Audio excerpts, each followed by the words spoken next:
Foto-foto ini merupakan upaya pemadaman lahan gambut yang dilakukan Manggal Agni Daops Musi Banyuasin, dibantu petugas lainnya saat terjadi kebakaran di lahan gambut dalam yang berada di Desa Mekarjaya, Kecamatan Bayung Lengcir, Musi Banyuasin, sejak 9 Februari 2021 lalu.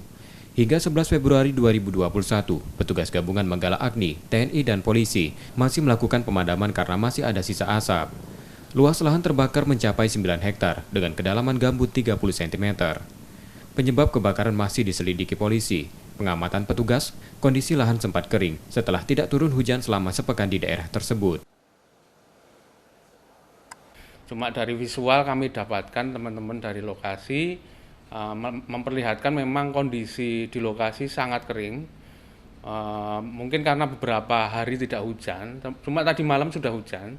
Namun demikian bahan bakaran seperti ranting-ranting, kemudian batang-batang pohon itu banyak di situ, dan di situ memang kemarin sempat teman-teman gali itu gambut sekitar 0 sampai 30 cm kedalamannya. Jadi memang itu yang perlu kita waspadai. Lahan gambut yang terbakar di Musi Banyuasin terjadi saat Sumatera Selatan masih dalam musim hujan. Kondisi tersebut mulai diwaspadai seiring masuknya peralihan dari musim hujan ke musim kemarau. Di Sumatera Selatan, lahan gambut yang rentan terbakar berada di Kabupaten Musi Banyuasin, Ogan Komering Ilir, Ogan Ilir, dan Muara Enim. BMKG juga memprediksi musim kemarau tahun ini diperkirakan berlangsung lebih kering. M. Rizky Nurmizan, Kompas TV, Palembang.